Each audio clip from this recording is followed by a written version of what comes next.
Hello, ನಮಸ್ಕಾರ. ಮೋಕ್ಷ ಮೀಡಿಯಾಕ್ಕೆ ಸ್ವಾಗತ.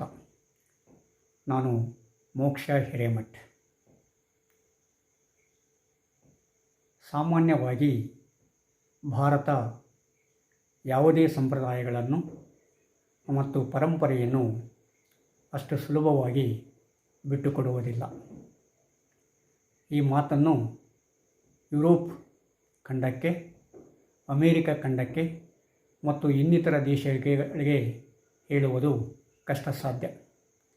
ಯಾಕೆಂದರೆ ಭಾರತವನ್ನು ಬಿಟ್ಟು ಉಳಿದ ಖಂಡಗಳಲ್ಲಿ ಯಾವುದೇ ಒಂದು ಹೊಸತು ಸಂಪ್ರದಾಯ ಪರಂಪರೆ ಪ್ರವೇಶವಾದಾಗ ಅವು ಪೂರ್ಣವಾಗಿ ಹಳೆಯದನ್ನು ಹೊಸಕಿ ಹಾಕಿಬಿಡ್ತವೆ. ಆದರೆ ಭಾರತದ ಪರಂಪರೆ ಅದೆಲ್ಲ. ಆ ಹಳೆಯದರಲ್ಲಿ ಇರ್ತಕ್ಕಂಥ ಉತ್ತಮವಾದ ಗುಣಗಳನ್ನು ತನ್ನಲ್ಲಿ ಅಳವಡಿಸಿಕೊಂಡು ಆಧುನಿಕ ಯುಗಕ್ಕೆ ರೂಪಾಂತರಗೊಂಡು ಅದು ಮತ್ತೆ ಮಾನವ ಪರಂಪರೆಯನ್ನು, ಕರುಣೆಯ ಪ್ರೀತಿಯ ಪರಂಪರೆಯನ್ನು ಮುಂದುವರಿಸ್ತಾ ಇದೆ. ಅಂಥ ಕೆಲವು ದೃಷ್ಟಾಂತಗಳು ನಮ್ಮ ಕಣ್ಣೆದುರಿಗೆ ಇವೆ. ಆತ್ಮೀಯರೇ, ಲೈಕ್ ಮಾಡಿ, ಸಬ್ಸ್ಕ್ರೈಬ್ ಆಗಿ, ಶೇರ್ ಮಾಡಿ. ಕರ್ನಾಟಕದಲ್ಲಿರ್ತಕ್ಕಂಥ ವ್ಯಕ್ತಿಗಳು ಸಾಮಾನ್ಯವಾಗಿ ಇಂಚಿಗೇರಿ ಮಠದ ಸಂಪ್ರದಾಯವನ್ನು ಕೇಳಿರ್ತೀರಿ. ಅದಕ್ಕೆ ನಿಂಬರಿಗಿ ಸಂಪ್ರದಾಯ ಅಂತ ಕೂಡ ಹೇಳ್ತಾರೆ. ಈ ಇಂಚಿಗೇರಿ ಸಂಪ್ರದಾಯ ಅಥವಾ ಇಂಚಿಗೇರಿ ಪರಂಪರೆ ಅಥವಾ ನಿಂಬರಿಗಿ ಪರಂಪರೆ ಭಾರತದಲ್ಲಿಯೇ ಒಂದು ವಿಶಿಷ್ಟವಾದ ಪರಂಪರೆ. ಈ ಅವಧೂತ, ಸಿದ್ಧ, ನಾಥ, ಭಕ್ತಿಪಂಥ ಮತ್ತು ಗಾಂಧಿ ಚಳವಳಿಯಲ್ಲಿ ತೊಡಗಿರ್ತಕ್ಕಂಥ ವ್ಯಕ್ತಿಗಳಿಗೆ ಅಥವಾ ಇವುಗಳ ಹಿನ್ನೆಲೆಯನ್ನು ತಿಳಿದಿರ್ತಕ್ಕಂಥ ವ್ಯಕ್ತಿಗಳಿಗೆ ಈ ಇಂಚಿಗೇರಿ ಪರಂಪರೆ ಒಂದಿಲ್ಲ ಒಂದು ರೀತಿಯಾಗಿ ತಿಳಿದಿರ್ತದೆ. ಈ ಇಂಚಿಗೇರಿ ಪರಂಪರೆ ಮಹಾರಾಷ್ಟ್ರ ಮತ್ತು ಕರ್ನಾಟಕ ಗಡಿಯ ನಡುವಿನಲ್ಲಿ ಅಥವಾ ಗಡಿಯ ಅಂಚಿನಲ್ಲಿ ಬೆಳೆದಿರ್ತಕ್ಕಂಥ, ಪಸರಿಸಿರ್ತಕ್ಕಂಥ ಒಂದು ಪರಂಪರೆ. ಈ ಇಂಚಿಗೇರಿ ಪರಂಪರೆನ ಅರ್ಥ ಮಾಡಿಕೊಳ್ಬೇಕಾದ್ರೆ ನಾವು ಮತ್ತೆ ಹಿಂದಕ್ಕೆ ಹೋಗಬೇಕಾಗ್ತದೆ. ಈ ಇಂಚಿಗೇರಿ ಪರಂಪರೆಯಲ್ಲಿ ಈ ಸಿದ್ಧ, ಅವಧೂತ ಮತ್ತು ನಾಥ ಸಂಪ್ರದಾಯದ ಪರಿಷ್ಕರದ ಆವೃತ್ತಿಯನ್ನು ನಾವು ಕಾಣ್ತಾ ಇದ್ದೇವೆ. ನಾಥ ಪಂಥದಲ್ಲಿರ್ತಕ್ಕಂಥ ಕೆಲವಾರು ಗುಣಗಳು, ಅವಧೂತ ಪಂಥದಲ್ಲಿರ್ತಕ್ಕಂಥ ಕೆಲವಾರು ಗುಣಗಳು ಮತ್ತು ಸಿದ್ಧದಲ್ಲಿರ್ತಕ್ಕಂಥ ಕೆಲವಾರು ವಿಷಯಗಳನ್ನು ಈ ನಿಂಬರಿಗಿ ಪರಂಪರೆ ಅಥವಾ ಇಂಚಿಗೇರಿ ಪರಂಪರೆ ಅಳವಡಿಸಿಕೊಂಡಿದೆ. ಇಂಚಿಗೇರಿ ಪರಂಪರೆ ಸಾಮಾನ್ಯವಾಗಿ ಗುರು ಶಿಷ್ಯ ಪರಂಪರೆಯನ್ನು ಅನುಸರಿಸ್ತಾ ಇದೆ. ಅಂದರೆ ಆ ಪರಂಪರೆಯಲ್ಲಿ ಗುರು ಮುಖ್ಯ ಆಗ್ತಾನೆ. ಆ ಗುರುವನ್ನು ಶಿಷ್ಯ ಕೆಲವು ದಿನಗಳವರೆಗೆ ಅನುಸರಿಸಬೇಕಾಗ್ತದೆ. ಆದರೆ ಶಿಷ್ಯ ಇದೇ ರೀತಿಯಾಗಿ ಮಾಡಬೇಕು ಅಂತೇಳಿ ಗುರು ಆ ತೆರನಾದ ನಿರೀಕ್ಷೆ ಇಟ್ಟಿರೋದಿಲ್ಲ. ಆದರೆ ಆ ಶಿಷ್ಯ ಗುರುವಿನ ನಿಯಮಗಳನ್ನು ಅನುಸರಿಸಿ ತನ್ನದೇ ಆದ ಒಂದು ತಿಳುವಳಿಕೆ ಬಂದ ಮೇಲೆ ತನ್ನದೇ ಆದ ರೀತಿಯಲ್ಲಿ ಅವನು ಮುನ್ನಡೆಯಬಹುದು. ಆದರೆ ಆ ಗುರುವಿನ ಬಳಿ ಇರಬೇಕಾದ್ರೆ ಅವನು ಆ ಗುರುವಿನ ಅನುಮತಿ ಬೇಕಾಗತ್ತೆ, ಗುರುವಿನ ಆಶೀರ್ವಾದ ಬೇಕಾಗತ್ತೆ. ಹೀಗೆ ಅಂದರೆ ಭಾರತದಲ್ಲಿರ್ತಕ್ಕಂಥ ಗುರು ಶಿಷ್ಯ ಪರಂಪರೆಯನ್ನು ಈ ಇಂಚಿಗೇರಿ ಪರಂಪರೆ ಮುಂದುವರಿಸ್ತಾ ಇದೆ. ಈ ಗುರು ಶಿಷ್ಯ ಪರಂಪರೆ ಭಾಳ ಮುಖ್ಯವಾದದ್ದು. ಈಗಿನ ಕಾಲದಲ್ಲಿ ಗುರುವಿನ ಪರಂಪರೆ ಬೇರೆ ಬೇರೆ ಸ್ಥಾನವನ್ನು ಪಡೆದುಕೊಂಡಿದೆ. ಅದು ಗುರುವಿನ ಪರಂಪರೆ, ಆಧುನಿಕ ಕಾಲದಲ್ಲಿ ಶಿಕ್ಷಕರ ಪರಂಪರೆ, ಉಪನ್ಯಾಸಕ ಪರಂಪರೆ, ಅನುಸಂಧಾನ ಪರಂಪರೆ. ಇನ್ನು ಇತ್ತೀಚಿನ ದಿನಗಳಲ್ಲಿ ನಾವು ಈ ಅಂತರ್ಜಾಲ ಪರಂಪರೆಯನ್ನು ಕೂಡ ಕಾಣ್ತಾ ಇದ್ದೇವೆ. ಅಂತರ್ಜಾಲದಲ್ಲಿ ಸಾಕಷ್ಟು ಮಾಹಿತಿಗಳು ಹರಿದಾಡಿದ ಮೇಲೆ ವ್ಯಕ್ತಿಗಳು ಅಂತರ್ಜಾಲವನ್ನು ನೋಡುವುದರ ಮೂಲಕ ಕೆಲವು ಪರಂಪರೆಗಳನ್ನು ಪರಿಚಯ ಮಾಡಿಕೊಳ್ತಾರೆ. ನಂತರದಲ್ಲಿ ಸಾವಕಾಶವಾಗಿ ಅಥವಾ ತಮ್ಮದೇ ಆದ ರೀತಿಯಲ್ಲಿ ಆ ಪರಂಪರೆಯನ್ನು ಅನುಸರಿಸಲಿಕ್ಕೆ ಪ್ರಯತ್ನ ಪಡ್ತಾ ಇರ್ತಾರೆ. ಆದ ಕಾರಣ ಒಂದಿಲ್ಲ ಒಂದು ರೀತಿಯಾಗಿ ಭಾವನಾ ರಹಿತ ಅಥವಾ ಭಾವನೆಯನ್ನು ತುಂಬತಕ್ಕಂಥ ಈ ಅಂತರ್ಜಾಲ ಕೂಡ ಒಂದು ತೆರನಾದ ಗುರು ಶಿಷ್ಯ ಪರಂಪರೆಯಾಗಿ ರೂಪಿತಗೊಳ್ತಾ ಇದೆ. ಇದು ಆಧುನಿಕತೆಯ ರೂಪ ಅಥವಾ ಆಧುನಿಕತೆಯ ವಿಜ್ಞಾನದ ಒಂದು ತೆರನಾದ ಆವಿಷ್ಕಾರ ಅಥವಾ ಅವತಾರ ಅಂತ ಹೇಳ್ಬೋದು. ಹೀಗೆ ಗುರು ಶಿಷ್ಯ ಪರಂಪರೆಯಲ್ಲಿ ಇಂಚಿಗೇರಿ ಪರಂಪರೆ ನಂಬಿಕೆಯನ್ನಿಟ್ಟಿದೆ. ಆದ ಕಾರಣ ಆ ಗುರು ಶಿಷ್ಯ ಪರಂಪರೆಯನ್ನು ಇಂದಿಗೂ ಕೂಡ ಅದು ಅನುಸರಿಸ್ತಾ ಇದೆ. ಅವರು ಸಾಮಾನ್ಯವಾಗಿ 9 ಗುರುಗಳನ್ನು 9 ನವನೀತರನ್ನು ಸ್ವೀಕಾರ ಮಾಡ್ತಾರೆ. ಅವರ ಗುರು ಆದಿನಾಥ ಆದಿಗುರು. ಗುರುವಿನ ಆದಿನಾಥನ ಪ್ರತಿರೂಪವಾಗಿರ್ತಕ್ಕಂಥ ದತ್ತಾತ್ರೇಯನನ್ನು ಅವರು ಮುಖ್ಯ ನವನೀತ ಅಂತ ಹೇಳ್ತಾರೆ ಅಥವಾ ಆದಿನವನೀತ ಅಂತ ಹೇಳ್ತಾರೆ.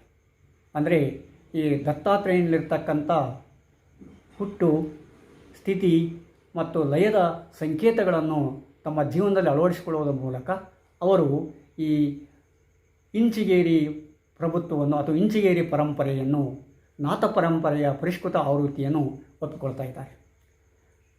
ಆ ದತ್ತಾತ್ರೇಯನನ್ನು ಸ್ವೀಕರಿಸಿದ ಮೇಲೆ ಅವರು ರೇವಣ ಸಿದ್ದೇಶ್ವರ ಅಥವಾ ರೇವಣನಾಥ ಅಥವಾ ರೇವಣ ಸಿದ್ದೇಶ್ವರನನ್ನು ತಮ್ಮ ಗುರುವಾಗಿ ಸ್ವೀಕಾರ ಮಾಡ್ತಾರೆ. ಈ ರೇವಣ ಸಿದ್ಧ ಅಥವಾ ರೇವಣನಾಥ 8ನೇ ಶತಮಾನದಲ್ಲಿ ಬಂದಿರತಕ್ಕಂಥ ಒಬ್ಬ ಸಿದ್ಧ. ರೇವಣನಾಥ ಅಂತ ಕೂಡ ಅವರನ್ನು ಕರಿತಾ ಇದ್ದಾರೆ, ರೇವಣ ಸಿದ್ಧ ಅಂತಲೂ ಕೂಡ ಕರಿತಾ ಇದ್ದಾರೆ. ಅಂದರೆ ಈ ಸಿದ್ಧ ಮತ್ತು ಅವಧೂತ ಪರಂಪರೆಯಿಂದ ಅವನು ತನ್ನದೇ ಆದ ಪರಂಪರೆಯನ್ನು ರೂಢಿಸಿಕೊಂಡಿರ್ತಕ್ಕಂಥ ವ್ಯಕ್ತಿ. ಈ ರೇವಣನಾಥ ಪರಂಪರೆ ಏನಾಗುತ್ತೆ, ಇದಾಗೆ ಮುಂದುವರೆದ ಮೇಲೆ ಆ ನಾಥ ಪಂಥದ ಕೆಲವಾರು ಪರಿಷ್ಕೃತ ಆವೃತ್ತಿಗಳನ್ನು ಅಳವಡಿಸಿಕೊಂಡು ಮತ್ತೆ ಈ ರೇವಣನಾಥ ಅಥವಾ ರೇವಣಸಿದ್ಧ ಪರಂಪರೆ ಮುಂದುವರಿತಾ ಇದೆ. 7 ಅಥವಾ 8ನೇ ಶತಮಾನ ಅಂತ ಹೇಳ್ತಾ ಇದ್ದಾರೆ. 8ನೇ ಶತಮಾನ ಅಂತೂ ಎಲ್ಲರೂ ಒಪ್ಪಿಕೊಳ್ತಾ ಇದ್ದಾರೆ. ಇನ್ನೂ ಅಭ್ಯಾಸ ಮಾಡಿದರೆ, ಇನ್ನೂ ಸಂಶೋಧನೆ ಮಾಡಿದರೆ ಇನ್ನೂ ಹೊಸ ಒಳವುಗಳು ತಿಳಿದುಕೊಳ್ಳಲಿಕ್ಕೆ ಸಾಧ್ಯತೆ ಇದೆ. ಆ ರೇವಣನಾಥ ಪರಂಪರೆ ಮುಂದುವರೆದು ಏನಾಗುತ್ತೆ, ನಂತರದಲ್ಲಿ ಅದು 12ನೇ ಶತಮಾನದ ಶರಣ ಚಳವಳಿಯಲ್ಲಿ ಅಥವಾ ಭಕ್ತಿ ಚಳವಳಿ ಅಂತ ಕೂಡ ಹೇಳ್ಬೋದು, ಮತ್ತು 13-14ನೇ ಶತಮಾನದಲ್ಲಿ ನಡೆಯತಕ್ಕಂಥ ಭಕ್ತಿ ಚಳವಳಿಯಲ್ಲಿ ಕೂಡ ಈ ರೇವಣನಾಥ ಪರಂಪರೆ ಮುಂದುವರಿತಾ ಇದೆ. ಅದನ್ನು ಜ್ಞಾನೇಶ್ವರ, ಏಕನಾಥ, ರಾಮದಾಸ ಇತ್ಯಾದಿಗಳು ಒಂದಿಲ್ಲ ಒಂದು ರೀತಿಯಾಗಿ ಮುಂದುವರಿಸ್ತಾರೆ. ಆದರೆ ಅದನ್ನು ಅವರು ಬೇರೆ ರೂಪದಲ್ಲಿ ಅರ್ಥೈಸಿಕೊಳ್ತಾರೆ. ಈ ರೇವಣನಾಥ ಪರಂಪರೆ ಹಾಗೆ ಮುಂದುವರಿತಾ ಏನಾಗುತ್ತೆ, ಅದು ಈ ಸಿದ್ಧ ಪರಂಪರೆಯಾಗಿ ಪರಿವರ್ತನೆ ಆಗುತ್ತೆ. ಅಂದರೆ ಆ ರೇವಣನಾಥ ಸಿದ್ಧಗಿರಿ ಮಠದಲ್ಲಿ ಅಥವಾ ಸಿದ್ಧಗಿರಿ ವನದಲ್ಲಿ ತಪಸ್ಸು ಮಾಡ್ತಾನೆ, ಸಿದ್ಧಗಿರಿ ಕಾಡಿನಲ್ಲಿ ತಪಸ್ಸು ಮಾಡ್ತಾನೆ. ಆ ತಪಸ್ಸು ಮಾಡಿದ ಮೇಲೆ ಅವನಿಗೇನಾಗುತ್ತೆ, ಅರಿವುಂಟಾದ ಮೇಲೆ ಅವನಿಗೆ ಜೀವನ್ಮುಕ್ತಿ ಸಿಗಲಿಕ್ಕೆ ಪ್ರಾರಂಭ ಆಗುತ್ತೆ. ಆಗ ಅವನ ಜೀವನ್ಮುಕ್ತಿಯನ್ನು ಬೋಧಿಸಲಿಕ್ಕೆ ಆ ಸಿದ್ಧಗಿರಿಯ ಪರ್ವತದಲ್ಲಿಯೇ ಒಂದು ಸಿದ್ದೇಶ್ವರ ಒಂದು ಮಂದಿರವನ್ನು ನಿರ್ಮಾಣ ಮಾಡ್ತಾನೆ. ಆಗಿನ ಕಾಲದಲ್ಲಿ ಸಿದ್ಧ ಮಂದಿರವನ್ನು ಅಥವಾ ಸಿದ್ದೇಶ್ವರ ಮಂದಿರವನ್ನು ನಿರ್ಮಾಣ ಮಾಡ್ತಾನೆ. ಅದರ ಸಮೀಪ ಕಾಡಸಿದ್ದೇಶ್ವರ ಮಠವನ್ನು ಕೂಡ ನಿರ್ಮಾಣ ಮಾಡ್ತಾನೆ. ಹೀಗೆ ಆ ಸಿದ್ದಯ್ಯನ ಒಂದು ಸಿದ್ಧಗಿರಿಯಲ್ಲಿ ಸ್ಥಾಪನೆ ಮಾಡಿರ್ತಕ್ಕಂಥ ಮಠ ಮುಂದೆ ಒಂದು ಇಂಚಿಗೇರಿ ಪರಂಪರೆಗೆ ದಾರಿ ಮಾಡಿಕೊಡ್ತದೆ. ಈ ರೇವಣನಾಥ ಪರಂಪರೆಯಲ್ಲಿ ಜ್ಞಾನೇಶ್ವರ ಇನ್ನೂ ಅನೇಕ ವ್ಯಕ್ತಿಗಳು ಆಗಿ ಹೋಗ್ತಾರೆ. ಅಂದರೆ 8ನೇ ಶತಮಾನದಿಂದ, ಕ್ರಿಸ್ತಶಕ 8ನೇ ಶತಮಾನದಿಂದ ಈಗಿನವರೆಗೂ ಕೂಡ ಆ ಪರಂಪರೆ 21ನೇ ಶತಮಾನದಲ್ಲಿ ಕೂಡ ಒಂದಿಲ್ಲ ಒಂದು ರೀತಿಯಾಗಿ ಆ ಪರಂಪರೆ ಮುಂದುವರಿದಿದೆ. ಜ್ಞಾನೇಶ್ವರ ಆ ಪರಂಪರೆಗೆ ಮತ್ತಿಷ್ಟು ಬೆಳಕು ಚೆಲ್ತಾನೆ. ನಂತರದಲ್ಲಿ 12ನೇ ಶತಮಾನದಲ್ಲಿ ಶರಣ ಚಳವಳಿ ಉಂಟಾದ ಮೇಲೆ ಆ ಶರಣ ಚಳವಳಿಯ ಪ್ರಭಾವ ಈ ಭಕ್ತಿ ಪಂಥದ ಮೇಲೆ, ಈ ಪರಂಪರೆಯ ಮೇಲೆ ಕಾಣ್ತಾ ಇದೆ. ಆಗ ಕೆಲವಾರು ಬದಲಾವಣೆಗಳನ್ನು ಅವರು ಮಾಡಿಕೊಂಡು ಮತ್ತೇನು ಮಾಡ್ತಾರೆ, ಆಧುನಿಕತೆಗೆ ಆ ಪರಂಪರೆಯನ್ನು ಹೊಂದಿಸಿಕೊಳ್ತಾರೆ.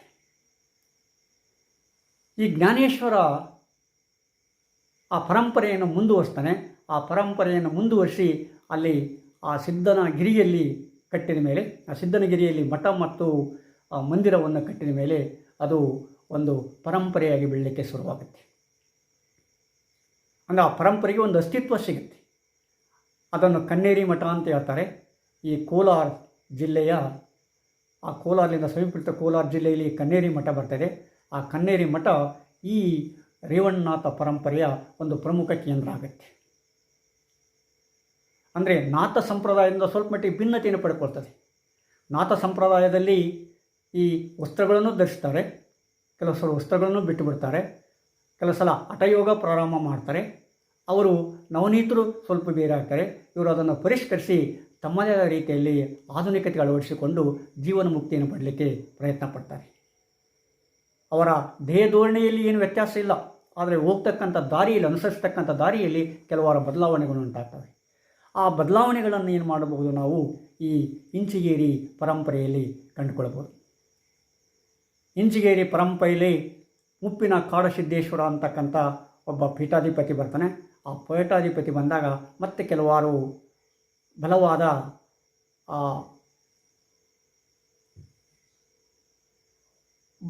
ಆ ಒಂದು ಸಿದ್ಧ ಪಂಥಕ್ಕೆ ಅಥವಾ ಆ ಒಂದು ಇಂಚಿಗೇರಿ ಪರಂಪರೆಗೆ ಒಂದು ಬಲವಾದ ಬೇರು ಸಿಕ್ಕಂಗಾಗುತ್ತೆ, ಬಲವಾದ ಬುಡ ಸಿಕ್ಕಂಗಾಗತ್ತೆ. ಆ ಮುಪ್ಪಿನ ಕಾಡಸಿದ್ದೇಶ್ವರರು ಏನು ಮಾಡ್ತಾರೆ, ತಮ್ಮ ಶಿಷ್ಯರಿಗೆ, ಅಂದರೆ ತಮ್ಮನ್ನು ಬಯಸಿ ಬಂದಿರತಕ್ಕಂಥ ತಮ್ಮ ಅನುಯಾಯಿಗಳಿರ್ತಕ್ಕಂಥ ವ್ಯಕ್ತಿಗಳಿಗೆ ಆ ಪರಂಪರೆಯನ್ನು ಮುಂದುವರಿಸಲಿಕ್ಕೆ ಹೇಳ್ತಾರೆ. ಅವರ ಅನುಯಾಯಿಗಳು ಮುಂದುವರಿಸ್ತಾರೆ. ಅವರಲ್ಲಿ ಭಾಳ ಪ್ರಮುಖರು ನಿಂಬರ್ಗಿ ಮಹಾರಾಜ ಮತ್ತು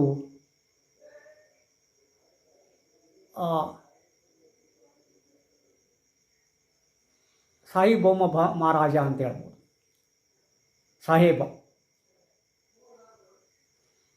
ಅಂದರೆ ಈ ಪ್ರಮುಖರು ಏನು ಮಾಡ್ತಾರೆ, ಅವರು ಈ ಇಂಚಿಗೇರಿ ಪ್ರಭುತ್ವವನ್ನು ಮುಂದುವರಿಸ್ತಾರೆ. ವಿಶೇಷವಾಗಿ ಈ ಕನ್ನೇರಿ ಮಠ ಮಹಾರಾಷ್ಟ್ರದಲ್ಲಿ ತನ್ನ ಬೇರನ್ನು ಬಿಟ್ಟರೆ, ಕರ್ನಾಟಕದಲ್ಲಿ ಈ ನಿಂಬರ್ಗಿ ಅಂದರೆ ಅದೇ ತೆರನಾದ ನಿಂಬರ್ಗಿ ಇಂಚಿಗೇರಿ ಮಠ ಏನಾಗುತ್ತೆ, ತನ್ನ ಪ್ರಭಾವವನ್ನು ಬೀರ್ತಾ ಇದೆ. ಇವೆರಡೂ ಕೂಡ ಕರ್ನಾಟಕ ಮತ್ತು ಮಹಾರಾಷ್ಟ್ರ ಗಡಿಯಲ್ಲಿರ್ತಕ್ಕಂಥ ಕೇಂದ್ರಗಳೇ. ಅವುಗಳು ತಮ್ಮ ಅನುಯಾಯಿಗಳನ್ನು ಮಹಾರಾಷ್ಟ್ರ, ಆಂಧ್ರ ಪ್ರದೇಶ, ಕರ್ನಾಟಕ, ಗುಜರಾತ್ ಮತ್ತು ಇನ್ನಿತರ ಭಾಗಗಳಲ್ಲಿ ಕೂಡ ಹೊಂದಿವೆ. ಅಷ್ಟೇ ಅಲ್ಲ, ಯುರೋಪ್, ಅಮೇರಿಕಾ, ಫ್ರಾನ್ಸ್ ಮತ್ತು ಇನ್ನಿತರ ದೇಶಗಳಲ್ಲಿ ಕೂಡ ಅವು ತಮ್ಮ ಶಾಖೆ. ಈ ಇಂಚಿಗೇರಿ ಅಥವಾ ನಿಂಬರ್ಗಿ ಪರಂಪರೆಯಲ್ಲಿ ನಾವು ವೀರಶೈವ ಮತ್ತು ದೇಶಸ್ಥ ಬ್ರಾಹ್ಮಣರ ಒಡನಾಟವನ್ನು ಹೆಚ್ಚಿಗೆ ಕಾಣ್ಬೋದು. ಮಹಾರಾಷ್ಟ್ರದಲ್ಲಿರ್ತಕ್ಕಂಥ ಮತ್ತು ಕರ್ನಾಟಕದಲ್ಲಿರ್ತಕ್ಕಂಥ ವೀರಶೈವರು ಮತ್ತು ಮಹಾರಾಷ್ಟ್ರದಲ್ಲಿರ್ತಕ್ಕಂಥ ದೇಶಸ್ಥ ಬ್ರಾಹ್ಮಣರು ಮತ್ತು ವೀರಶೈವರು ಈ ನಿಂಬರ್ಗಿ ಪರಂಪರೆಯಲ್ಲಿ ಭಾಳ ಪ್ರಮುಖವಾದ ಪಾತ್ರವನ್ನು ವ್ಯಕ್ತಪಡಿಸ್ತಾರೆ. ಬಾಬಾ ಸಾಹೇಬ್ ಆಗಲಿ, ಗುರುಲಿಂಗ ಜಂಗಮ ಮಹಾರಾಜ ಆಗಲಿ, ಇವರು ಈ ಇಂಚಿಗೇರಿ ಪರಂಪರೆಗೆ ತಮ್ಮದೇ ಆದ ಅಡಿಪಾಯವನ್ನು ಹಾಕ್ತಾರೆ. ಅಂದರೆ ಮುಪ್ಪಿನ ಕಾಡುಸಿದ್ದೇಶ್ವರರವರು ಗುರುಲಿಂಗ ಜಂಗಮರಿಗೆ ದೀಕ್ಷೆಯನ್ನು ಕೊಡ್ತಾರೆ. ಅದೇ ರೀತಿ ಗುರುಲಿಂಗ ಜಂಗಮರು ಈ ಬಾಬಾ ಸಾಹೇಬರಿಗೆ ದೀಕ್ಷೆ ಕೊಡ್ತಾರೆ. ಕಾಡಸಿದ್ದೇಶ್ವರರು ಕೊಟ್ಟಿರ್ತಕ್ಕಂಥ ದೀಕ್ಷೆ ಗುರುಲಿಂಗ ಜಂಗಮರಿಗಾದರೆ, ಗುರುಲಿಂಗ ಜಂಗಮ ಅನುಯಾಯಿಗಾದರೆ, ಈ ಗುರುಲಿಂಗ ಜಂಗಮ ಮಹಾರಾಜರು ಬಾಬಾ ಸಾಹೇಬರಿಗೆ ದೀಕ್ಷೆಯನ್ನು ಕೊಡ್ತಾರೆ. ಇದು ಹಾಗೆ ಪರಂಪರೆ ಮುಂದುವರಿತಾ ಇದೆ. ಅಂದರೆ ಈ ಗುರುಲಿಂಗ ಜಂಗಮರು ವೀರಶೈವತ್ವವನ್ನು ಪ್ರದರ್ಶಿಸಿದರೆ, ಬಾಬಾ ಸಾಹೇಬರವರು ಆ ದೇಶಸ್ಥ ಬ್ರಾಹ್ಮಣೆಯ ಕೆಲವು ಚಟುವಟಿಕೆಗಳನ್ನು ಅಳವಡಿಸಿಕೊಳ್ತಾರೆ. ಆದರೂ ಕೂಡ ಅವರ ನಡುವೆ ಯಾವುದೇ ಮತಭೇದವಿರುವುದಿಲ್ಲ.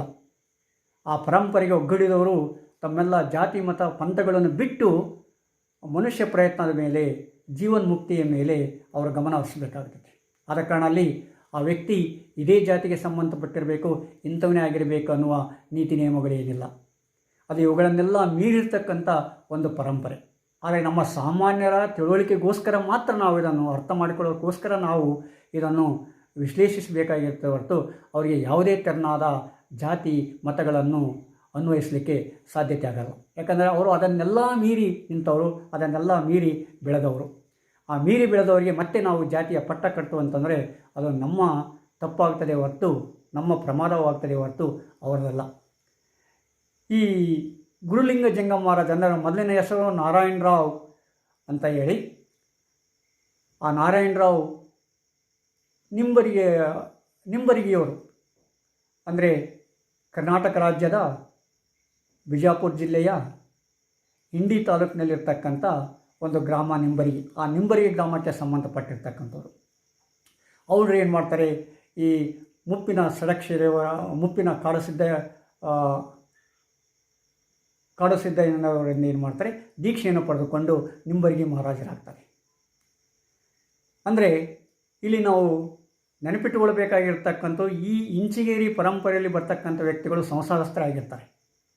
ಅಂದರೆ ಮೊದಲಿನ ಒಂದೆರಡು ವ್ಯಕ್ತಿಗಳು ಮಾತ್ರ ಏನಾಗ್ತಾರೆ, ಅವರು ಸಾಧು ಸಂತರಾಗಿರ್ತಾರೆ. ಆದರೆ ನಂತರ ಬರ್ತಕ್ಕಂಥವರೆಲ್ಲ ಅವರು ಸಂಸಾರಸ್ಥರಾಗ್ತಾರೆ. ಸಂಸಾರದಲ್ಲಿ ಇದ್ದುಕೊಂಡೇ ಅವರು ಜೀವನ್ಮುಕ್ತಿಯನ್ನು ಪಡ್ತಾರೆ. ಸಂಸಾರದಲ್ಲಿ ಇದ್ದುಕೊಂಡೇ ಅವರು ಪರಮುಕ್ತಿಯನ್ನು ಪಡಿತಾರೆ ಇದೇ ಜೀವನದಲ್ಲಿ. ಆ ಜೀವನ್ಮುಕ್ತಿಯನ್ನು ಹೇಗೆ ಪಡಿಬೇಕು, ಪರಮ ಸುಖವನ್ನು ಹೇಗೆ ಅನುಭವಿಸಬೇಕು ಅಂತೇಳಿ ತೋರಿಸ್ಕೊಡ್ತಕ್ಕಂಥದ್ದೇ ಇಂಚಿಗೇರಿ ಪರಂಪರೆಯ ಒಂದು ಮುಖ್ಯ ಧ್ಯೇಯ. ಈ ಗುರುಲಿಂಗ ಜಂಗಮರು ಭಾವಸಾಹೇಬರನ್ನು ಅನುಯಾಯಿ ಪಡೆದ ಮೇಲೆ ಭಾವಸಾಹೇಬರು ಈ ನಿಂಬರಿಗೆ ಅಥವಾ ಇಂಚಿಗೇರಿ ಪರಂಪರೆಯನ್ನು ಸ್ಥಾಪನೆ ಮಾಡ್ತಾರೆ. ಭಾವಸಾಹೇಬ್ ಮಹಾರಾಜರು ಅವರು ಮಹಾರಾಷ್ಟ್ರದವರು. ಕನ್ನಡ ಮತ್ತು ಮರಾಠಿ ಇನ್ನಿತರ ಭಾಷೆಗಳು ಕೂಡ ಅವರಿಗೆ ಗೊತ್ತಿರ್ತಾ ಇದೆ. ಹಿಂದಿ ಕೂಡ ಬರ್ತಾ ಇದೆ. ಆದರೆ ಕನ್ನಡ ಮರಾಠಿ ಭಾಷೆಯನ್ನು ಚೆನ್ನಾಗಿ ಮಾತಾಡ್ತಿರ್ತಾರೆ. ಹೀಗಾಗಿ ಅವು ಗಡಿ ಭಾಗದ ಪ್ರದೇಶಗಳಾಗೋದ್ರಿಂದ ಕೊಡ್ಕೊಳ್ತಕ್ಕಂಥ ವ್ಯವಹಾರ ಇದ್ದೇ ಇರ್ತದೆ. ಆದರೆ ಇದನ್ನೆಲ್ಲ ಮೀರಿ ಏನು ಮಾಡ್ತಾರೆ, ಅವನು ಮನುಷ್ಯನನ್ನು ಅಲೌಕಿಕತೆಗೆ ಕೊಂಡೊಯ್ತಾರೆ. ಲೌಕಿಕತೆಯಲ್ಲಿ ಇದ್ದುಕೊಂಡು ಅಲೌಕಿಕತೆಗೆ ಕೊಂಡೊಯ್ತಕ್ಕಂಥ ಒಂದು ಮಾರ್ಗ ಇದೆಯಲ್ಲ, ಅದು ಭಾಳ ವಿಶಿಷ್ಟವಾದ ಮಾರ್ಗ ಅಂತ ಅನಿಸುತ್ತದೆ. ಇದೆಲ್ಲವನ್ನೂ ಬಿಟ್ಟು ಹೋಗೋದು ಅದು ಬೇರೆ. ಆದರೆ ಇಲ್ಲಿದ್ದುಕೊಂಡೇ ಲೌಕಿಕತೆಯಲ್ಲಿ ಇದ್ದುಕೊಂಡೇ ಅಲೌಕಿಕತೆಯನ್ನು ಮಾಡುವುದು, ಅಲೌಕಿಕತೆಯನ್ನು ಸಾಧನೆ ಮಾಡುವುದು ಅಷ್ಟು ಸುಲಭವಾದ ಮಾರ್ಗವಲ್ಲ. ಆದರೆ ಅಂಥ ಸುಲಭವಾದ ಮಾರ್ಗವನ್ನು ಇಂಚಿಗೇರಿ ಪರಂಪರೆ ವ್ಯಕ್ತಪಡಿಸ್ತಾ ಇದೆ. ಇಂಚಿಗೇರಿ ಪರಂಪರೆ ಜೀವನ್ಮುಕ್ತಿಯನ್ನು ಪಡೆಯಬೇಕಾದರೆ ಬೇರೆ ಬೇರೆ ದಾರಿಗಳನ್ನು, ಬೇರೆ ಬೇರೆ ಮಾರ್ಗಗಳನ್ನು ಕೂಡ ತೋರಿಸ್ಕೊಡ್ತದೆ. ಈ ಭಾವಸಾಹೇಬ್ ಮಹಾರಾಜರು ಏನು ಮಾಡ್ತಾರೆ, ಮತ್ತೆ ಸಿದ್ದರಾಮ ಮಹಾರಾಜರಿಗೆ ತಮ್ಮ ಪರಂಪರೆಯನ್ನು ವಹಿಸ್ಕೊಡ್ತಾರೆ. ಸಿದ್ದರಾಮೇಶ್ವರ ಮಹಾರಾಜರು ನಿಸರ್ಗದತ್ತ ಮಹಾರಾಜ. ಆ ಭಾವಸಾಹೇಬ್ ಪರಂಪರೆಯವರು ಸಿದ್ದರಾಮೇಶ್ವರ ಮಹಾರಾಜರು ಮತ್ತು ಗುರುದೇವ್ ಅಂತ ಕರೆಸಿಕೊಂಡಿರ್ತಕ್ಕಂಥ ಆರ್ ಡಿ ರಾನಡೆಯವರು ಕೂಡ ಈ ಭಾವಸಾಹೇಬ್ ಮಹಾರಾಜರ ಅನುಯಾಯಿಗಳು. ಆರ್ ಡಿ ರಾನಡೆಯವರು ಸಾಮಾನ್ಯವಾಗಿ ಗೊತ್ತಿರಬೇಕು. ಅವರು ವಿಲ್ಲಿಂಗ್ಡನ್ ಕಾಲೇಜಿನ ಪ್ರಾಚಾರ್ಯರಾಗಿದ್ದರು ಮತ್ತು ಅಲಹಾಬಾದ್ ಯೂನಿವರ್ಸಿಟಿಯಲ್ಲಿ ತತ್ವಶಾಸ್ತ್ರ ವಿಭಾಗದ ಮುಖ್ಯಸ್ಥರಾಗಿದ್ದರು. ಅಷ್ಟೇ ಅಲ್ಲ, ಅದೇ ಅಲಹಾಬಾದ್ ವಿಶ್ವವಿದ್ಯಾನಿಲಯದ ವೈಸ್ ಚಾನ್ಸಲರ್ ಕೂಡ ಆಗಿದ್ದರು. ಅವರು ಈ ನಿಂಬರಿಗಿ ಅಥವಾ ಇಂಚಿಗೇರಿ ಮಠದ ಇಂಚಿಗೇರಿ ಪರಂಪರೆಯ ಸಂಪೂರ್ಣ ಅನುಯಾಯಿಗಳು. ಅವರ ಕುರಿತು ಸಾಕಷ್ಟು ಬೇರೆ ಬೇರೆ ಗ್ರಂಥಗಳನ್ನು ಬರೆದಿದ್ದಾರೆ. ಇಂಡಿಯನ್ ಮಿಸ್ಟಿಕ್ಸ್ ಅಂತಕ್ಕಂಥ ಅವರ ಗ್ರಂಥ ಈಗಲೂ ಕೂಡ ಪ್ರಚಲಿತದಲ್ಲಿ. ಅವುಗಳಲ್ಲಿ ಈ ಎಲ್ಲ ವಿಷಯಗಳನ್ನು ಅವರು ಒಂದಿಲ್ಲ ಒಂದು ರೀತಿಯಾಗಿ ಹೇಳ್ತಾ ಇರ್ತಾರೆ. ಸಿದ್ದರಾಮೇಶ್ವರು ಪಟ್ಟಕ್ಕೆ ಬಂದ ಮೇಲೆ ಏನಾಗುತ್ತೆ, ಪೀಠಾಧಿಕಾರವನ್ನು ಪಡೆದ ಮೇಲೆ ಅವರು ಮತ್ತೆ ನಿಸರ್ಗದತ್ತ ಅನ್ನುವ ವ್ಯಕ್ತಿಗಳಿಗೆ, ರಂಜಿತ್ ಮತ್ತು ನಿಸರ್ಗದತ್ತ ಅನ್ನೋ ವ್ಯಕ್ತಿಗಳಿಗೆ ಅದನ್ನು ವಹಿಸ್ತಾರೆ. ಅವರು ಅದನ್ನು ಇನ್ನೂ ಎತ್ತರಕ್ಕೆ ಕೊಂಡೊಯ್ತಾರೆ. ಈ ನಿಸರ್ಗದತ್ತ ಮಹಾರಾಜರು ಬಂದ ಮೇಲೆ ಈ ಇಂಚಿಗೇರಿ ಪರಂಪರೆಯ ಪ್ರಭಾವ ಬೇರೆ ದೇಶಗಳಿಗೂ ಕೂಡ ಹರಡಿತು.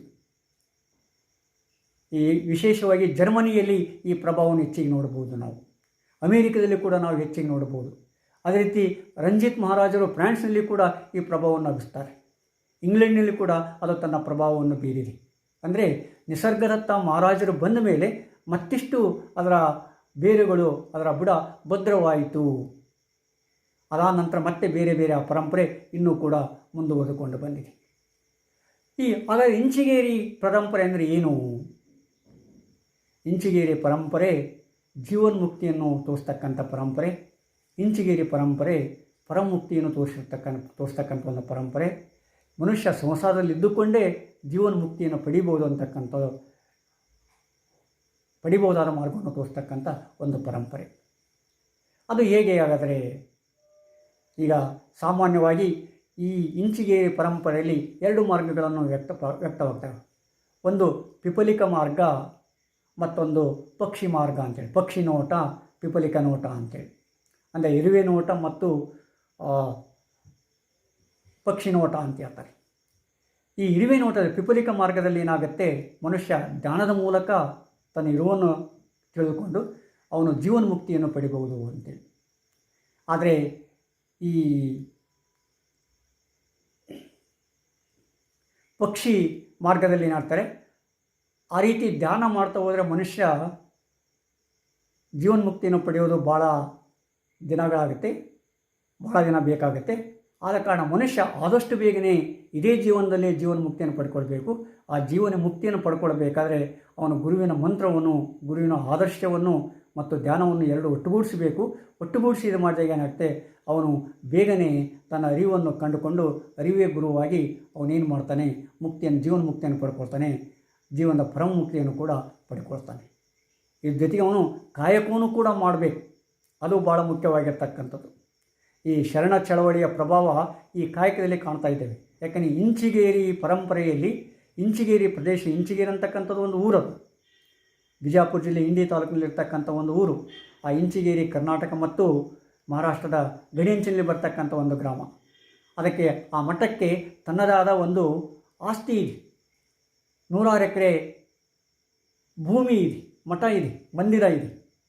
ಆದರೆ ಆ ಭೂಮಿಯಲ್ಲಿ ಯಾರಾದರೂ ಕೂಡ ಅಲ್ಲಿ ಹೋಗಿ ಅವರ ಶಿಷ್ಯತ್ವವನ್ನು ಪಡ್ಕೊಳ್ಬೋದು, ಯಾರಾದರೂ ಕೂಡ ಅಲ್ಲಿರ್ಬೋದು, ಶಿಷ್ಯತ್ವವನ್ನು ಪಡ್ಕೊಳ್ಬೇಕಂತ ಏನಿಲ್ಲ. ಆದರೆ ಅಲ್ಲಿರ್ತಕ್ಕಂಥ ಭೂಮಿಯಲ್ಲಿ ಅವರು ಕೆಲಸ ಮಾಡಬೇಕಾಗ್ತದೆ. ಅವರು ಹೆಂಡರು, ಮಕ್ಕಳು, ಇನ್ನಿತರೆಲ್ಲ ಕೆಲಸ ಮಾಡಬೇಕಾಗುತ್ತೆ. ಕೆಲಸ ಮಾಡಿ ಅದರಿಂದ ಬಂದಿರತಕ್ಕಂಥ ಉತ್ಪಾದನೆಯನ್ನು ಅಲ್ಲಿರ್ತಕ್ಕಂಥ ಎಲ್ಲರೂ ಕೂಡ ಉಪಯೋಗಿಸ್ಬೋದು, ಅನುಭವಿಸ್ಬೋದು ಅಂತೇಳಿ. ಅಂದರೆ ಸಂಸಾರಸ್ಥರಾಗಿದ್ದುಕೊಂಡು ಕೂಡ ಏನು ಮಾಡ್ಬೋದು, ಅವರು ಅಲ್ಲೆಲ್ಲ ನಮ್ಮ ಕೆಲಸವನ್ನು ಮಾಡಿ, ಕಾಯಕವನ್ನು ಮಾಡಿ, ಆ ಕಾಯಕದಿಂದ ಬಂದಿರತಕ್ಕಂಥ ಉತ್ಪತ್ತಿಯಲ್ಲಿ ಪ್ರಸಾದವನ್ನು ತೆಗೆದುಕೊಂಡು ಜೀವನ್ಮುಕ್ತಿಯನ್ನು ಪಡಲಿಕ್ಕೆ ಸಾಧ್ಯತೆ ಇದೆ. ಜೀವನ್ಮುಕ್ತಿಯನ್ನು ಪಡಿಬಹುದು ಅಂತೇಳಿ ಅವರು ತೋರಿಸಿಕೊಟ್ಟಿರ್ತಕ್ಕಂಥ ವ್ಯಕ್ತಿಗಳು. ಹೀಗೆ ಅಂದರೆ ಕಾಯಕದ ಮೂಲಕ, ಧ್ಯಾನದ ಮೂಲಕ ಮತ್ತು ಮಂತ್ರಗಳ ಮೂಲಕ, ಅರಿವಿನ ಮೂಲಕ ಮನುಷ್ಯ ಜೀವನ್ಮುಕ್ತಿಯನ್ನು ಪಡಲಿಕ್ಕೆ ಸಾಧ್ಯತೆ ಇದೆ. ಒಂದಿಲ್ಲ ಒಂದು ರೀತಿಯಾಗಿ ನಾಥಪಂಥಕ್ಕೆ ಇದು ಸಂಬಂಧಪಟ್ಟರೂ ಕೂಡ ನಾಥಪಂಥದ ಘೋರ ಕಠಿಣ ನಿಯಮಗಳು ಇಲ್ಲಿ ನಾವು ಕಾಣೋದಿಲ್ಲ.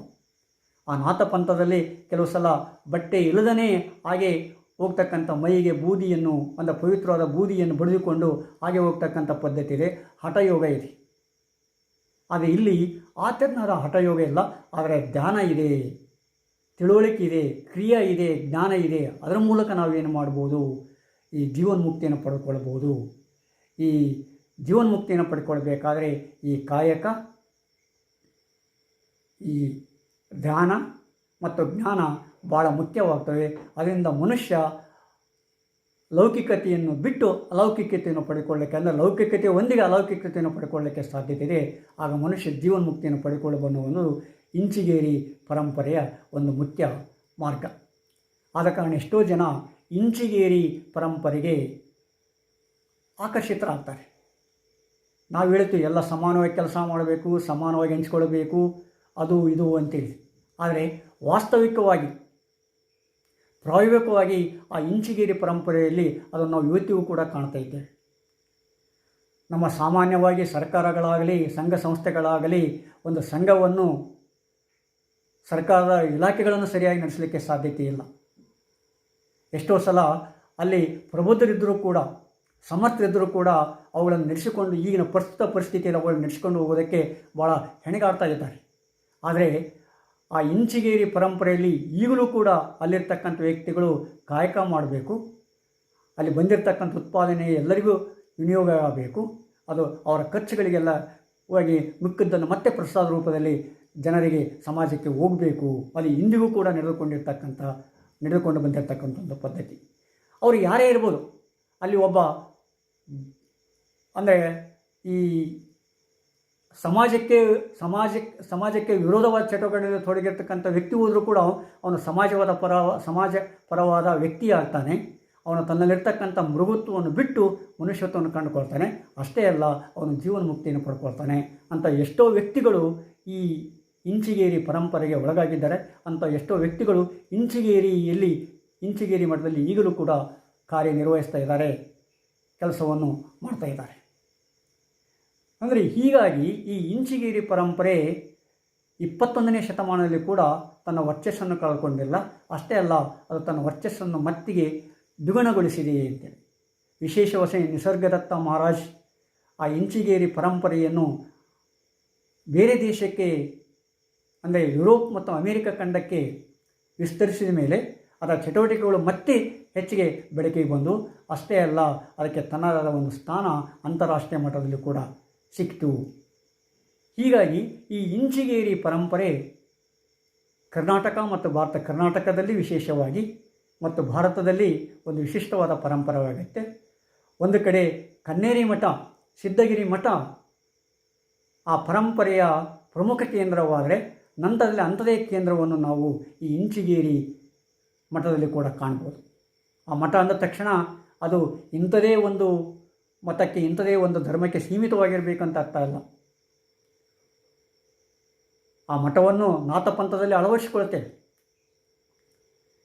ಈ ಬೌದ್ಧರಲ್ಲಿರ್ತಕ್ಕಂಥ ಮೊನಾಸ್ಟರೀಸ್ ರೀತಿಯಾಗಿ ನಾವು ನಾಥಪಂಥದಲ್ಲಿ ಮತ್ತು ಹಿಂದೂ ಧರ್ಮಗಳಲ್ಲಿ ಕೂಡ ಆ ಮಠಗಳನ್ನು ಅಳವಡಿಸಿಕೊಂಡು ಏನು ಮಾಡ್ತೇವೆ, ಸಾಮಾಜಿಕ ಕೆಲಸಗಳನ್ನು ಮುಂದುವರಿಸ್ತಾ ಇದ್ದೇವೆ. ಅಂಥದೇ ಒಂದು ಈ ಮಠವನ್ನು ಮಾಡಿಕೊಂಡು ಏನು ಮಾಡ್ತಾರೆ, ಆಶ್ರಮವನ್ನು ಮಾಡಿಕೊಂಡು ಮಠವನ್ನು ಕಟ್ಟಿ, ಆ ಮಠ ಎಲ್ಲರಿಗೆ ಸಂಬಂಧಪಟ್ಟಿರ್ತಕ್ಕಂಥ ಮಠ ಆಗುತ್ತೆ. ಆದ ಕಾರಣ ಅಲ್ಲಿ ಜಾತಿ ಭೇದ, ಲಿಂಗಭೇದ, ಭಾಷೆ ಭೇದ ಯಾವುದೂ ಬರೋದಿಲ್ಲ. ಇವತ್ತು ನಾವು ನಮ್ಮ ಸ್ಥಾನಕ್ಕೋಸ್ಕರ, ನಮ್ಮ ಪದವಿಗೋಸ್ಕರ, ನಮ್ಮ ಮಂತ್ರಿ ಮಾನ್ಯತೆಗೋಸ್ಕರ ದಿವಸ ಒಂದು ಪ್ರದೇಶ ನಮ್ಮದು ಅಂತ ಹೇಳ್ತಾ ಇದ್ದೇವೆ, ಅದು ನಮಗೆ ಸೇರಬೇಕು ಅಂತ ಹೇಳ್ತಾರೆ. ಆದರೆ ಆ ಮಹಾರಾಷ್ಟ್ರ ಮತ್ತು ಕರ್ನಾಟಕದ ಗಡಿಯಂಚಿನಲ್ಲಿರ್ತಕ್ಕಂಥ ಇಂಚಿಗೇರಿ ಮಠ ಆಗಲಿ, ಕನ್ನೇರಿ ಮಠ ಆಗಲಿ, ಇದು ಯಾವುದಕ್ಕೂ ಮಾನ್ಯತೆ ಮಾಡೋದಲ್ಲ. ಅದು ಮನುಷ್ಯನಲ್ಲಿರ್ತಕ್ಕಂಥ ಭಾವನೆಗಳಿಗೆ, ಮನುಷ್ಯನ ಮನಸ್ಸುಗಳಿಗೆ, ಮನುಷ್ಯನ ಅಲೌಕಿಕ ವಿಚಾರಗಳಿಗೆ, ಅಂದರೆ ಉನ್ನತ ವಿಚಾರಗಳಿಗೆ ಮಾನ್ಯತೆಯನ್ನು ಕೊಡುತ್ತದೆ ಹೊರತು ಮನುಷ್ಯನ ಕೀಳ್ತನದ ವಿಚಾರಗಳಿಗೆ, ಕೆಳಮಟ್ಟದ ವಿಚಾರಗಳಿಗೆ ಅದು ಮಾನ್ಯತೆಯನ್ನು ಕೊಡೋದಿಲ್ಲ. ಅಲ್ಲಿ ನಮಗೆ ಈ ಸಿದ್ಧಗಿರಿ ಮಠದ, ಅಂದರೆ ಕನ್ನೇರಿ ಮಠದ ಮತ್ತು ಇಂಚಿಗಿರಿ ಮಠದ ಪ್ರಾಮುಖ್ಯತೆ ಗೊತ್ತಾಗುತ್ತೆ. ಅದು ಈಗಿನ ದಿನಗಳಲ್ಲಿ ಕೂಡ ಯಾವುದೇ ಒತ್ತಡವಿಲ್ಲದೆ, ಯಾವುದೇ ಹೇರಿಕೆ ಇಲ್ಲದೆ, ಮನುಷ್ಯ ತನ್ನಷ್ಟಕ್ಕೆ ತಾನು ತನ್ನ ಇಚ್ಛೆಗನುಸಾರವಾಗಿ ಅದನ್ನು ಅಪ್ಪಿಕೊಂಡು ಮುಂದುವರಿಸ್ತಕ್ಕಂಥ ಒಂದು ಪದ್ಧತಿಯನ್ನು ನಾವು ಅಲ್ಲಿ ಕಾಣಬಹುದು. ಅಂದರೆ ಯಾವ ಒಂದು ಸಂವಿಧಾನದಲ್ಲಿ ನಮಗೆ ಕಾಯಕ ಇರಬೇಕು, ಲಿಂಗ ಸಮಾನತೆ ಇರಬೇಕು, ಜಾತಿ ಸಮಾನತೆ ಇರಬೇಕು, ಜಾತಿ ಸಾಮರಸ್ಯ ಇರಬೇಕು, ಆಮೇಲೆ ಮನುಷ್ಯ ಜೀವನ ಮುಕ್ತಿಯನ್ನು ಪಡಿಬೇಕು, ನಮ್ಮಲ್ಲಿರ್ತಕ್ಕಂಥ ಸಮಸ್ಯೆಗಳು ಅವಕ್ಕೆ ಇತಿಶ್ರೀ ಆಡಬೇಕು ಅಂತ ಏನು ಹೇಳ್ತಾ ಇದ್ದೇವಲ್ಲ, ಅವುಗಳನ್ನೆಲ್ಲ ಅವರು ಪ್ರಾಯೋಗಿಕವಾಗಿ ಈ ಇಂಚಿಗಿರಿ ಮಠದಲ್ಲಿ ಮತ್ತು ಕನ್ನೇರಿ ಮಠದಲ್ಲಿ ನಾವು ಸ್ಪಷ್ಟವಾಗಿ ಕಂಡುಕೊಳ್ಳಬಹುದು. ಈ ರೀತಿಯಾಗಿ ಈ ಕನ್ನೇರಿ ಮಠ ಮತ್ತು ಇಂಚಿಗೇರಿ ಮಠಗಳು, ಈ ಪರಂಪರೆಗಳೇನಾಗ್ತವೆ, ನಮಗೆ ಭಾಳ ಆದರ್ಶವಾದ ಪರಂಪರೆಗಳಾಗ್ತವೆ, ನಮ್ಮ ದಾರಿಯನ್ನು ತೋರಿಸ್ತಕ್ಕಂಥ ಪರಂಪರೆಗಳಾಗ್ತವೆ. ಒಂದು ಕಡೆ ನಾವು ಏನು ಮಾಡ್ತಾಯಿದ್ರೆ ಹೋರಾಟದಿಂದಲೇ ನಾವು ಎಲ್ಲವನ್ನು ಪಡಿಬೇಕಂತಕ್ಕಂಥ ಮನೋಭಾವನೆ, ಇನ್ನೊಂದು ಕಡೆ ಹೋರಾಟ ಮಾಡದೆ ಪಡಿಬೇಕಂತ ಮನೋಭಾವನೆ. ಆದರೆ ಇವೆರಡರ ನಡುವೆ ತನ್ನದೇ ಆದ ಮಧ್ಯ ಮಾರ್ಗವನ್ನು ಅನುಸರಿಸಿ ಈ ಮನುಷ್ಯನ ಮನಸ್ಸನ್ನು ಮೃಗತ್ವದಿಂದ ಮಾನವೀಯತೆ ಕಡೆ ಕೊಂಡೊಯ್ದು ಜೀವನ ಮುಕ್ತಿಯನ್ನು ತೋರಿಸ್ತಕ್ಕಂಥ ದಾರಿಯನ್ನು ಈ ಕನ್ನೇರಿ ಮಠಗಳು ಮತ್ತು ಇಂಚಿಗೇರಿ ಪರಂಪರೆಗಳು ನಮಗೆ ತೋರಿಸಿಕೊಡ್ತಾ ಇದ್ದಾವೆ. ಆದ ಕಾರಣ ಇಂಚಿಗೇರಿ ಪರಂಪರೆ ನಮಗೆ ಭಾರತದಲ್ಲಿ ಮತ್ತು ಅಂತಾರಾಷ್ಟ್ರೀಯ ಮಟ್ಟದಲ್ಲಿ ಒಂದು ವಿಶೇಷವಾದ ಮಾನವೀಯ ಅಲೌಕಿಕ ಶಕ್ತಿಯನ್ನು ಕೊಡ್ತಕ್ಕಂಥ ಒಂದು ಪರಂಪರೆಯಾಗಿ ನಮ್ಮ ಕಣ್ಣೆದುರಿಗಿದೆ. ಅದನ್ನು ಪೋಷಿಸಿ ಬೆಳೆಸಬೇಕಾದದ್ದು ಮಾನವೀಯತೆಯನ್ನು ಪ್ರೀತಿಸ್ತಕ್ಕಂಥ ಎಲ್ಲರ ಕರ್ತವ್ಯವೂ ಕೂಡ ಅದು, ಎಲ್ಲರ ಕಾಯಕವೂ ಕೂಡ ಹೌದು. ಮಾನ್ಯರೇ, ಲೈಕ್ ಮಾಡಿ, ಶೇರ್ ಮಾಡಿ. ಲೈಕ್ ಮಾಡಿದರಷ್ಟೇ ಸಾಲದು, ಆದರೆ ಅದಕ್ಕೆ ಸಬ್ಸ್ಕ್ರೈಬ್ ಆಗಬೇಕು. ಮೋಕ್ಷ ಮೀಡಿಯಾಕ್ಕೆ ಸಬ್ಸ್ಕ್ರೈಬ್ ಆಗಿ ನಮ್ಮನ್ನು ಪ್ರೋತ್ಸಾಹಿಸಿ ಅಂತ ಕೇಳ್ತಾ ಇದ್ದೇನೆ. ಮತ್ತೆ ಮುಂದಿನ ಕಥಾನಕದಲ್ಲಿ ನಾವು ನೀವು ಸಂಧಿಸೋಣ. ಅಲ್ಲಿಯವರೆಗೆ ನಮಸ್ಕಾರ.